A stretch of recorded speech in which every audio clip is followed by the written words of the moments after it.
1948 میں ریاست اسرائیل کا قیام مڈل ایسٹ مشرق وسطیٰ کی تاریخ کا ایک اہم واقعہ تھا، تاہم اس کے فوراً بعد کئی اہم چیلنجوں کا سلسلہ شروع ہوا، جس میں پڑوسی عرب ممالک کے ساتھ تنازعات، یہودیوں کی نقل مکانی کی لہریں اور ان تارکین وطن کو جذب کرنا شامل تھا۔ عرب اسرائیل تنازع۔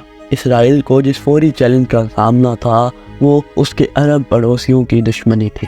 عرب ریاستیں بشمول مصر، اردن، شام اور عراق نے اقوام متحدہ کے تقسیم کے منصوبے کو مسترد کر دیا اور اسرائیل کے قیام کو روکنے کے لیے یلغار شروع کی۔ اس سے پہلی عرب اسرائیل جنگ 1948-1949 کے اندر شروع ہوئی تھی، جسے جنگ آزادی بھی کہا جاتا تھا۔ اسرائیل اسی تنازع کے دوران زندہ رہنے اور یہاں تک کہ اپنے علاقے کو بڑھانے میں کامیاب رہا تھا۔ جنگ بندی کے معاہدے پر دستخط تو ہو گئے تھے، مگر ان کے اندر دشمنی ابھی بھی قائم۔ فلسطینی پناہ گزینوں کا بحران۔ 1948 کی جنگ کے نتیجے میں لاکھوں فلسطینی بے گھر ہوئے، جو بھاگ گئے یا اپنے گھروں سے بے دخل ہو گئے۔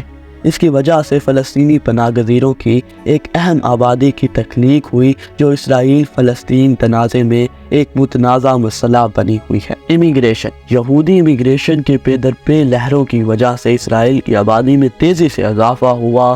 ہولوکاسٹ سے بچ جانے والے عرب ممالک کی یہودی پناہ گزینوں اور دنیا بھر سے یہودی چوک در چوک اسرائیل پہنچے۔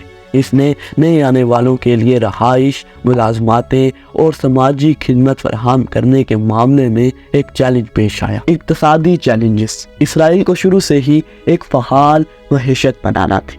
ریاست نے بنیادی ڈھانچے، زراعت اور صنعت میں سرمایہ کاری کی، خاص طور پر امریکہ سے غیر ملکی امداد کی مدد سے۔ اسرائیلی حکومت نے یہودی آباد کاریوں میں غیر حاضر زمینداروں کی مالکیت والی زمین کو دوبارہ تقسیم کرنے کے لیے زمینی اصلاحات بھی نافذ کی گئی۔ اسرائیل کو دشمن عرب ریاستوں اور فلسطینی گروپوں کی طرف سے مسلسل سیکیورٹی خطرات کا سامنا ہے۔ ان چیلنجز میں سرحدی جھڑپیں اور 1956 میں سوینئر بحران اور 1967 میں 6 روزہ جنگ جیسے بڑے پیمانے پر تنازعات کا وقفہ سے پھوٹنا شامل تھا۔ اس وقت اسرائیل کو ایک اور اہم چیلنج کا سامنا کرنا پڑا تھا۔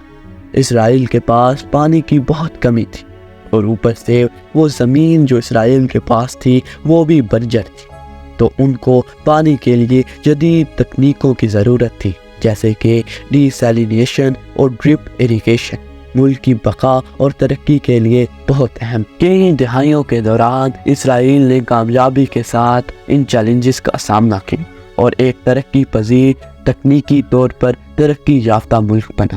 اس نے اپنے کچھ عرب پڑوسیوں جیسے مصر اور اردن کے ساتھ امن معاہدے پر بھی دستخط کیے، لیکن اسرائیل اور فلسطین تنازع ابھی بھی حل نہ ہو سکا۔ امید ہے کہ یہ حل ہوگا اور فلسطین کو اپنی زمین واپس ملے گی۔